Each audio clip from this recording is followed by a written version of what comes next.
Shalom sahabat Mitra Rema. Hari ini kita akan sama-sama mendengarkan firman Tuhan yang terambil dalam kitab Yesaya 22 ayat yang ke-22 yang berkata demikian. Aku akan menaruh kunci rumah Daud ke atas bahunya. Apabila ia membuka, tidak ada yang dapat menutup. Apabila ia menutup, tidak ada yang dapat membuka. Demikianlah firman Tuhan, dan firman ini akan sama-sama saudara dan saya renungkan di hari ini yang saya beri judul kunci ganda. Saudara yang saya kasihi dalam Tuhan Yesus Kristus, kalau saudara baca baik-baik ayat ini, sebenarnya Allah menaruh kunci itu di pundak Daud, di bahu Daud. Dan ini ada makna yang paling dalam yang Tuhan mau share buat saudara dan saya. Mengapa kuncinya nggak ditaruh di tangan Daud?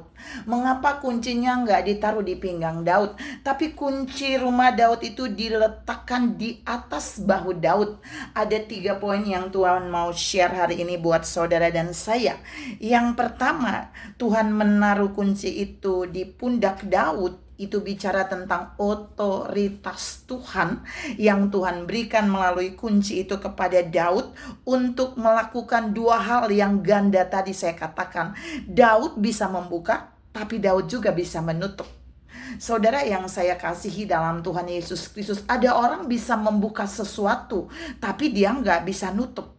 Tapi ada orang bisa nutup, tapi dia nggak bisa buka. Tapi Daud memiliki kedua-duanya. Kunci yang Allah taruh di pundak Daud itu otoritas untuk bisa membuka segala sesuatu, tapi juga bisa menutup segala sesuatu. Maksudnya apa? Membuka terobosan untuk apa saja, tapi menutup akses dari semua musuh yang mau menyerang dan menghancurkan Daud. Tuhan mau bilang buat saudara dan saya bahwa ketika Allah menaruh kunci sesuatu di pundak kita seperti pada Daud, itu Allah memberikan otoritas melebihi musuh-musuh kita. Saya ulangi, waktu Allah menaruh itu di atas pundak kita seperti Daud, maka Allah memberikan otoritas melebihi musuh kita. Jadi musuh boleh banyak, tapi musuh tidak akan bisa mengalahkan kita. Saudara lihat Daud di dalam Mazmur 91. Alkitab berkata di ayat yang ke-7, walau 1000 rebah di sisimu, ini Tuhan yang katakan, dan 10.000 di sebelah kananmu, itu tidak akan menyentuh kamu. Mengapa?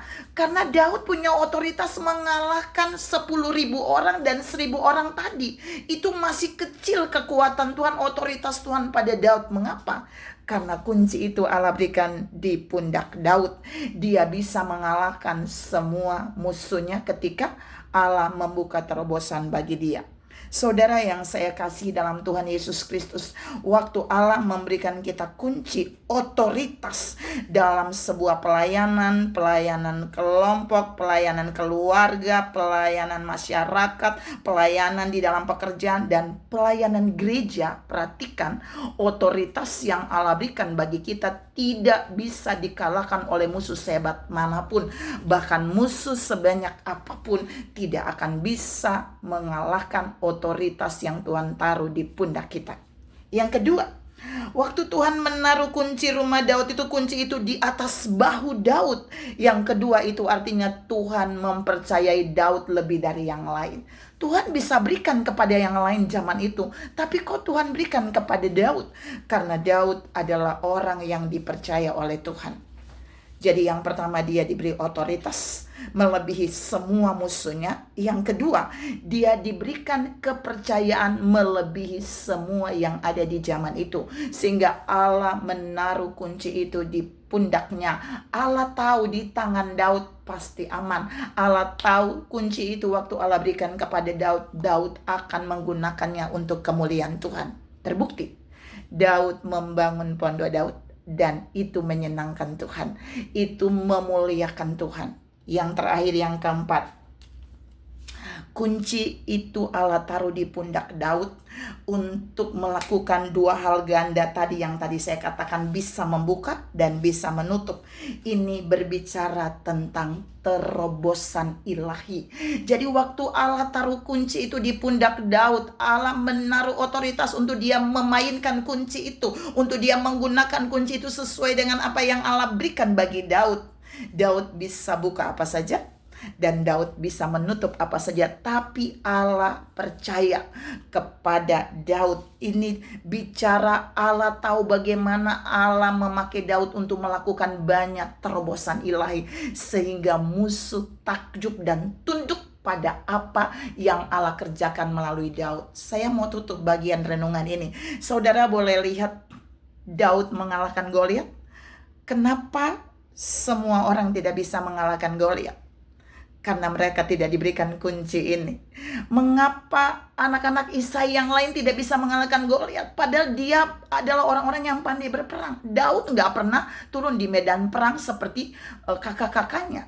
Tapi Daud bisa mengalahkan Goliat karena Allah memberikan kunci kepercayaan. Ini bagi dia kunci otoritas, kunci untuk melakukan satu terobosan ilahi yang orang lain gak bisa melakukannya. Daud membuat terobosan ilahi dengan mengalahkan Goliat dengan cara yang sangat simpel, yaitu cukup dengan satu batu yang ditancapkan dari jauh dengan anak panah katapel Daud, maka batu itu menyentuh dahi Goliat dan Goliat jatuh. Saudara tahu nggak? Kemudian Daud mendekat kepada Goliat, lalu dia mengambil pedangnya Goliat, lalu dia memotong kepala Goliat.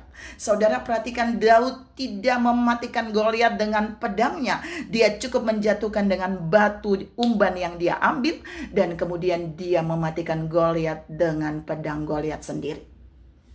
Kalau Allah tidak mempercayakan Daud untuk memegang bagian otoritas ini, Daud tidak bisa melakukannya. Dan kita perlu belajar di sini. Daud punya 3 hal dari kunci ganda ini, yaitu pertama, dia diberikan otoritas melebihi semua musuhnya.